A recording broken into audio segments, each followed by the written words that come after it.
Escape ini ngeri loh. Karena escape ini adalah kerjaannya para nabi. Serius? Serius. Bukan yang meningkatkan taraf berpikir. Nah, meningkatkan taraf berpikir tuh dimulai dengan escape. Gimana? Selalu Coba lihat ya. terbaik. Pertama, Nabi Muhammad. Yang paling top ya tentu ya. Langsung langsung yang top paling ya. top. Nabi Muhammad itu ngeliat kerusakan yang nggak pernah terjadi di zaman yang lain. Jadi Rasulullah itu lahir, dia melihat dari segi fisik dan mental kerusakannya parah banget. Parah banget. Ada orang ngubur anaknya sendiri.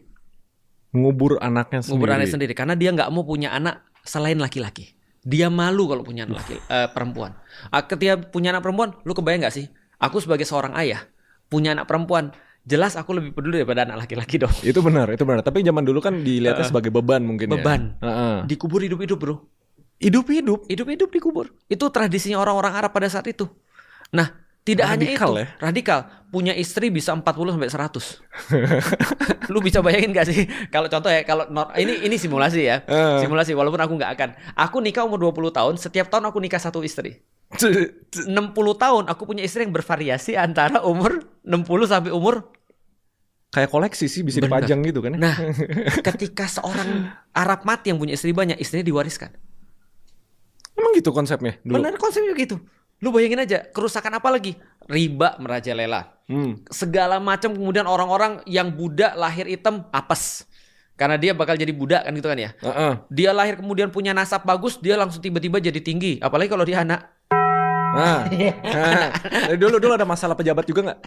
Ada. Masalah pejabat juga ada. Tapi apapun yang Anda temukan sekarang masalah-masalah ada di masa Rasulullah SAW.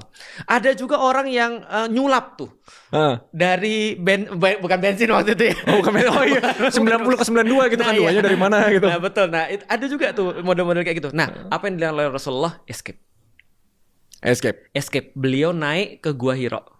Untuk escape dari semua itu, karena kalau kita tidak escape, kita nggak akan pernah lihat lebih terang dan lihat lebih jelas.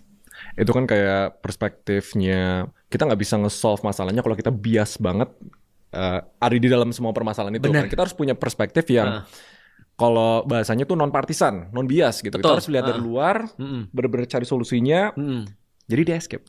Dan berapa lama Rasul escape? Itu lebih daripada setahun. Oh ya? Rasulullah escape, lihat dari atas, benar-benar literally dari atas, dia bisa ngelihat Mekah seluruhnya dari Hira itu. Lalu kemudian dia ngelihat dari segi kemudian makna, apa sih yang menjadi permasalahan ini sebenarnya.